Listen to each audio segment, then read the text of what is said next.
Olá pessoal, tudo bem?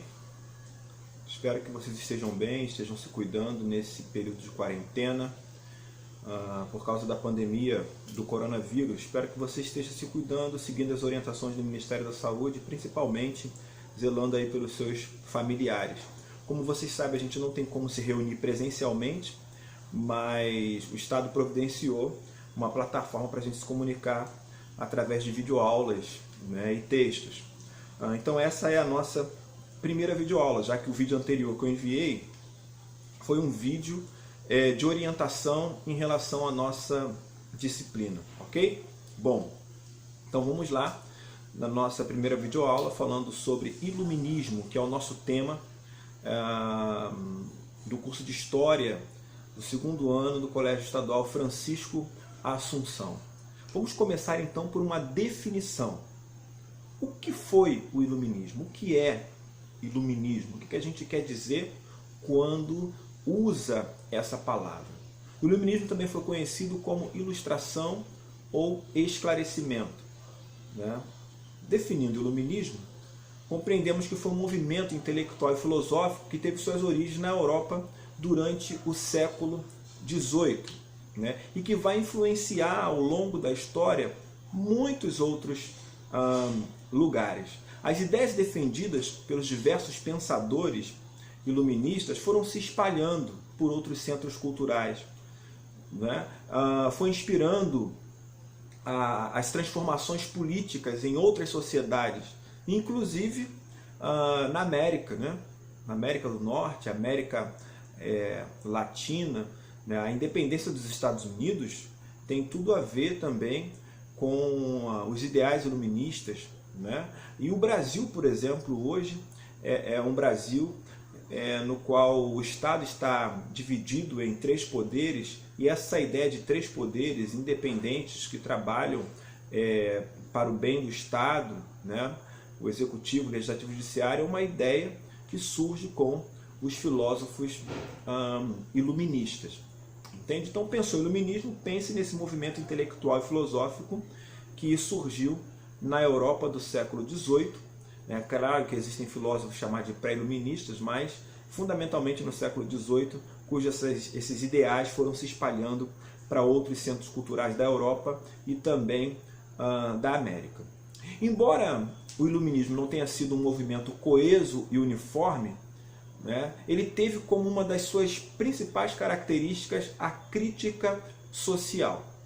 Apesar das diferenças entre esses iluministas, de um modo geral, eles assumiram uma postura contestatória em relação a diversos aspectos do antigo regime que nós já estudamos em nossa sala de aula, ok? Então, devido a esse caráter quase propagandístico de suas ideias e ideais, e aos ataques que esses filósofos desferiram contra as ordens social, econômica, política e religiosas vigentes no seu tempo, os pensadores iluministas costumam ser considerados por outros autores como defensores de um sistema de ideias que interessava a burguesia. Bom, se você ataca o antigo regime, você entende que no antigo regime, né, lembrando o que a gente já tratou em sala de aula, você tem uma sociedade de ordens, né? Uma sociedade onde quem está no topo dela é o clero e a nobreza, certo? E na base dessa pirâmide está o chamado terceiro estado, que é composto por artesãos, camponeses e todo tipo de gente, né? E tem uma burguesia que está enriquecendo desde o período medieval e está querendo chegar a esse poder, chegar a esse reconhecimento. A gente diria que o sistema de ideias dos filósofos iluministas acabava interessando a essa burguesia que pretendia também ter o seu reconhecimento e até mesmo enriquecer bem mais. Para o historiador Eric Hobsbawm, libertar o ser humano de certas algemas que os prendiam parecia ser o objetivo de muitos filósofos iluministas. Por isso que os iluministas eles fazem uma crítica a esse chamado antigo regime. Então o Hobsbawm está dizendo o seguinte, que a ideia desses filósofos era libertar o ser humano de algumas algemas que os prendiam, né? Dentre elas, a gente pode citar por exemplo, o tradicionalismo religioso medieval, que colocava Deus no centro de todas as coisas, né, e com essa visão teocêntrica tentava explicar a sociedade, o funcionamento do mundo a partir do divino. Então, esse tradicionalismo religioso, ele é criticado pelos filósofos iluministas. Outras coisas, as práticas supersticiosas e o poder da magia nessas sociedades europeias também foram alvos de críticas dos filósofos iluministas. A divisão social dos homens baseadas na hierarquia, né? Uma hierarquia fundamentada em estratos, determinada pelo nascimento, né? A ideia de que se você nasceu nobre, você vai ser nobre para o resto da vida. Se você nasceu no terceiro estado, você vai continuar pertencendo ao terceiro estado. Não havia mobilidade social. E os filósofos iluministas vão fazer uma crítica a esse tipo de organização social também, né? Então os iluministas formularam teorias defendendo alguns ideais, como por exemplo o liberalismo político e econômico, contra o absolutismo, que nós já estudamos na última aula, e o mercantilismo, certo? Com base principalmente na não intervenção do Estado na economia. A não intervenção do Estado na economia e liberalismo econômico, ok? Também na divisão de poderes dentro do Estado e na formação de governos representativos. Então já estamos aí falando sobre a descentralização do poder, ou seja, um golpe no absolutismo, né? E também falando sobre governos representativos, já basicamente retomando ideais mais democráticos, ok? Outra crítica que os filósofos iluministas eles vão fazer e vão defender a igualdade jurídica entre as pessoas contra a desigualdade existente na sociedade estamental, nessa sociedade de ordens, ok? Também a tolerância religiosa, certo? Contra o poder e tradicionalismo da igreja, certo? Então eles defendem a tolerância religiosa pela qual as pessoas deveriam ter liberdade para escolher e seguir a religião que quisessem, sem a imposição do Estado. Então vamos lá, pelos ideais iluministas, você não vai ter uma religião oficial do Estado, né? O desdobramento disso seria a concepção de Estado laico, né? De Estado no qual não tem uma religião oficial e o cidadão ele pode seguir a religião que ele quiser. O Estado precisa ter tolerância religiosa, né? Os iluministas também defendiam a liberdade de expressão, a educação para todo o povo e não somente para uma minoria privilegiada. Então eles acreditavam que esses elementos eram essenciais para a edificação de uma sociedade justa e também para a felicidade do ser humano, né? E essas ideias tiveram um grande impacto sobre intelectuais e políticos em diversos lugares do mundo, inspirando revoluções contra o antigo regime, como foi o caso da Revolução Francesa, que vai acontecer no final do século XVIII. E também as insurgências das colônias europeias na América, como foi o caso dos Estados Unidos, que acaba se tornando também independente, certo?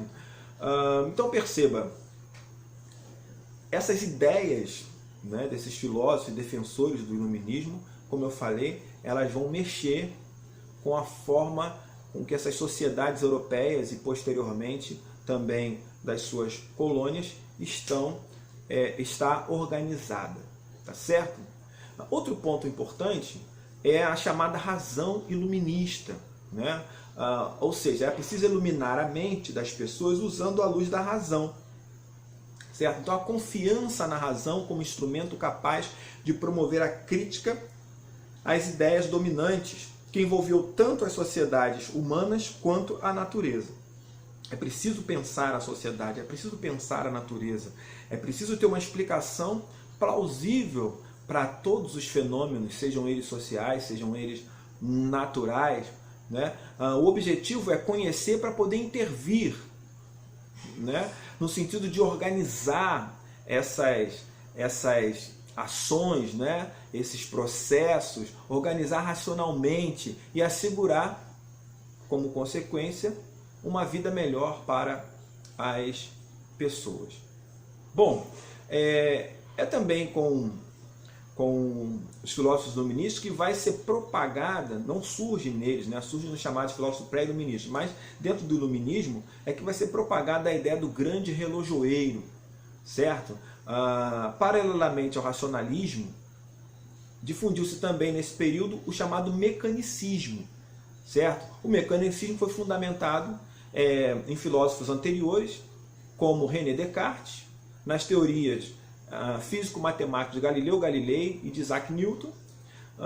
E aí, algumas concepções iluministas se expressaram em termos de racionalismo mecanicista, certo? O que seria o mecanicismo, né? Qual o conceito de mecanicismo? É a concepção mecânica da realidade, ou seja, como se fosse uma máquina em que todos os fenômenos naturais podem ser explicados por um sistema de determinações mecânicas de causa e efeito. Então, para alguns pensadores franceses, por exemplo, o universo assemelhava-se a uma imensa engrenagem composta por inúmeras peças que deveriam funcionar harmonicamente. E Deus? Deus seria o construtor dessa engrenagem universal, o grande relojoeiro, que, nas palavras de Voltaire, seria o responsável pela criação e funcionamento da máquina do mundo. Ok? E se Deus era a expressão máxima da razão ou lei universal, os seres humanos, como criaturas de Deus, deveriam ser também racionais e, consequentemente, livres pensadores. Por isso, tudo poderia e deveria ser submetido à autoridade da razão. Esse é o Deus iluminista, né? Esse Deus iluminista, ele respeita os direitos universais do ser humano e entre eles a liberdade de pensar e de se exprimir. Coisas que não eram tão comuns no antigo regime, que vivia sob o domínio, sobre a interpretação, sobre a autoridade da igreja, né? Eu falei sobre livre pensador.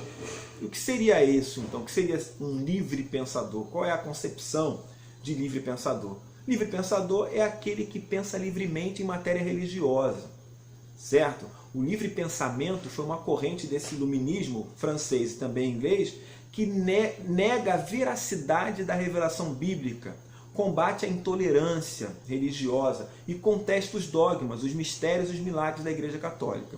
Então você vai pensar livremente sobre o que a religiosidade, o que os textos sagrados, por exemplo, do cristianismo, eles afirmam.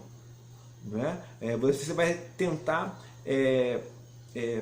se aproximar mais de uma verdade através da razão.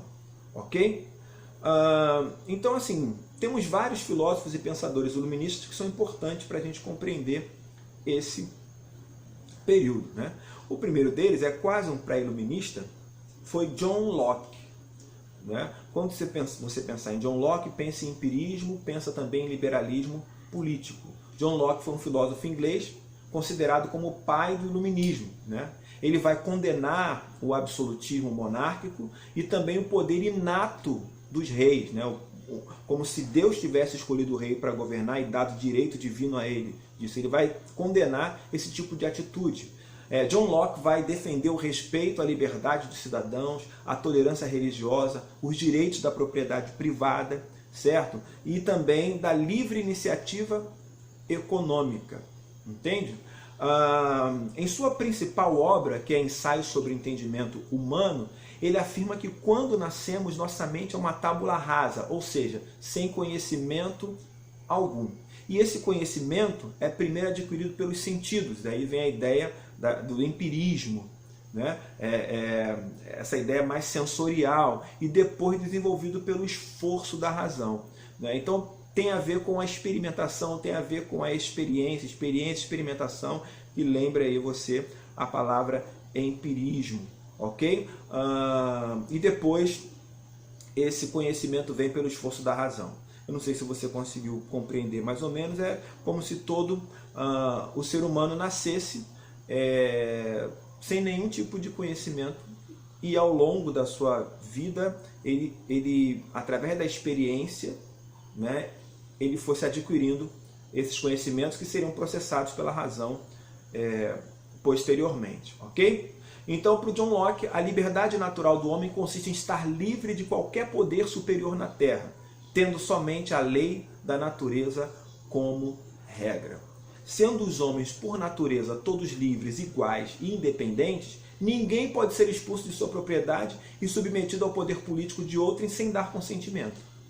Então, mesmo se eu sou livre, se eu sou independente, se eu tenho os mesmos direitos, eu sou igual a qualquer um, eu não posso ser expulso da minha propriedade, como era comum no antigo regime, o Estado fazer isso, ou o rei fazer isso, porque no antigo regime o Estado é o rei, sem que eu desse o meu consentimento. Ok? Outro filósofo importante é o Voltaire. Voltaire, ele vai defender a liberdade de pensamento e também vai criticar a Igreja Católica. Voltaire era filósofo e dramaturgo francês e foi um dos mais conhecidos pensadores iluministas. Ele considerava que a monarquia deveria respeitar as liberdades individuais. O soberano, o monarca, o rei, deveria ser esclarecido e atuar com a assessoria de filósofos e pensadores iluministas. Então, um monarca, um soberano, um rei que atuava com a assessoria de filósofos e pensadores iluministas era chamado de déspota esclarecido. Déspota esclarecido, ok? Então, liberdade para o ser humano e garantias para a propriedade privada eram os grandes pilares defendidos por Voltaire em suas obras Cartas Inglesas e Ensaios sobre os Costumes. Outro filósofo importante é Montesquieu. Montesquieu vai defender a separação dos poderes. Montesquieu era um jurista francês, autor da obra O Espírito das Leis, e é ele que vai defender a separação dos poderes do Estado em legislativo, executivo e judiciário. Durante o antigo regime, esses poderes estavam concentrados nas mãos do rei, por isso vem a expressão absolutismo. Então, o rei era aquele que criava as leis, era aquele que julgava as causas do povo e era aquele que administrava todas as coisas. Centralização do poder, era poder absoluto nas mãos dele. O Montesquieu vai defender a separação desses poderes em legislativo, executivo e judiciário. Ok? Dessa forma, a liberdade individual estaria protegida dos abusos dos governantes. Para você ter uma ideia, sem a separação dos poderes, em nenhum momento o povo, através de seus representantes, quando o governo é representativo, poderia retirar os seus maus governantes. Entende? Então essa separação, ela proporciona até o próprio povo, através de seus representantes, fiscalizar, de forma direta ou indireta, a atuação desse governo. Ok? Montesquieu não defendia um governo burguês.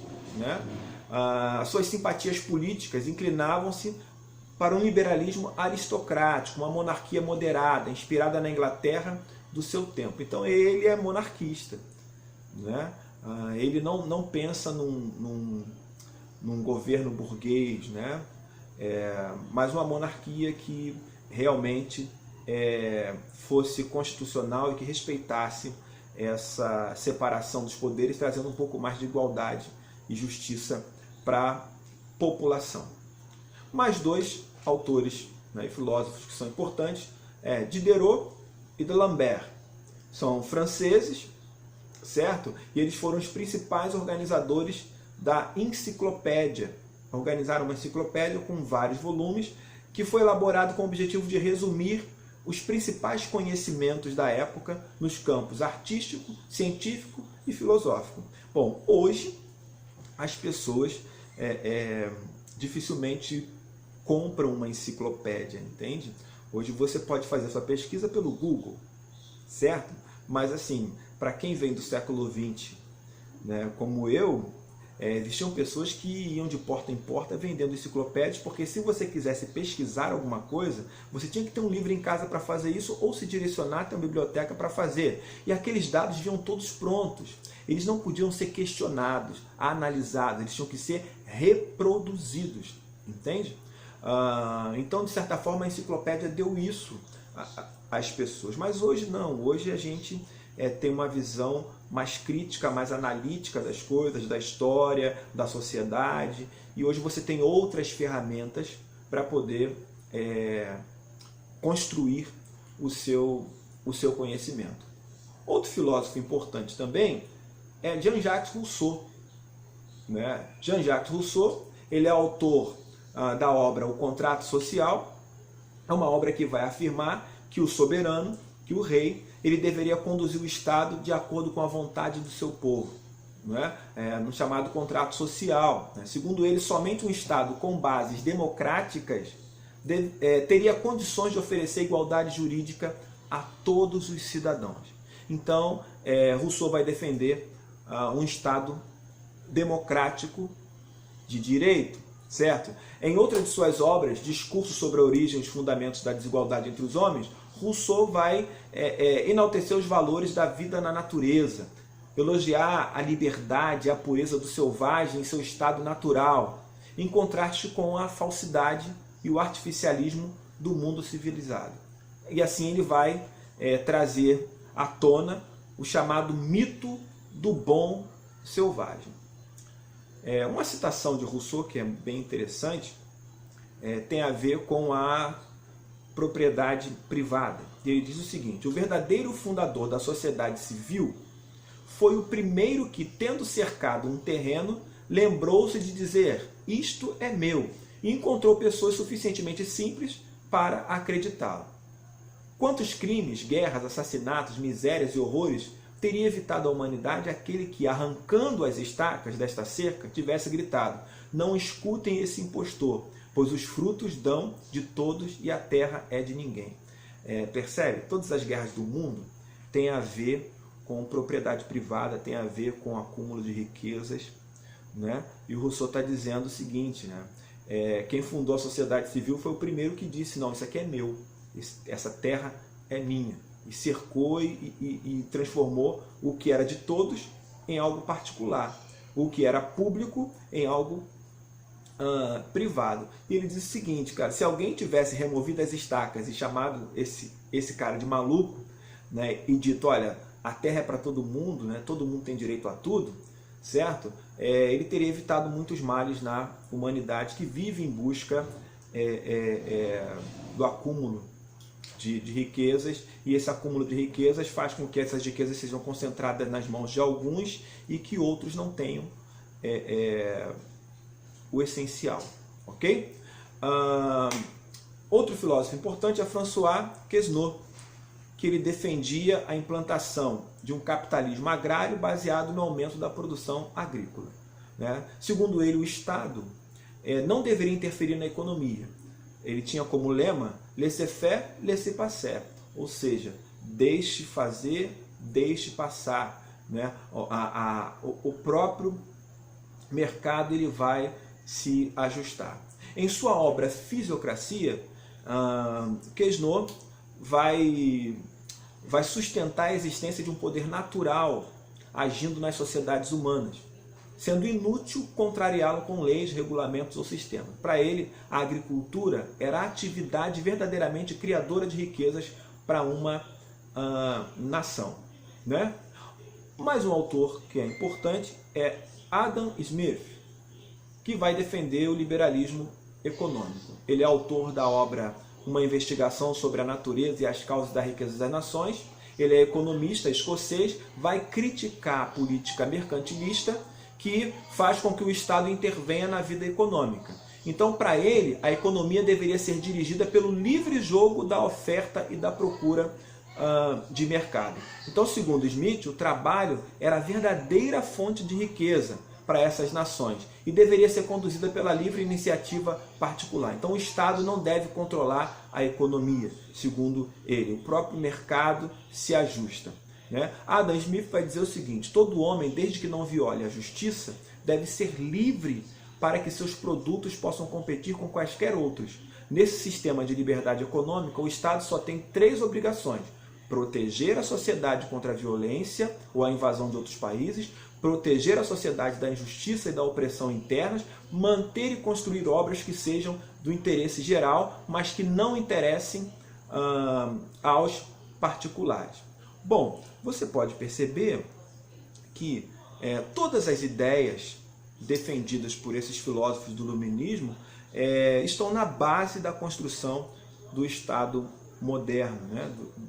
do Estado brasileiro como exemplo desse Estado moderno, que é um Estado democrático de direito, que também tem a sua divisão em 3 poderes, né? Executivo, legislativo e judiciário, né? Que estabelece um liberalismo econômico, um liberalismo político que vive a democracia. Então tudo isso tem a ver com as ideias defendidas pelos filósofos iluministas, tá bom? Então a gente vai ficar por aqui, né? Na próxima aula a gente vai continuar a nossa fala, tá bom? Espero você lá e estuda, né? E procura se aprofundar um pouquinho mais no tema iluminismo, tá bom? Forte abraço para vocês.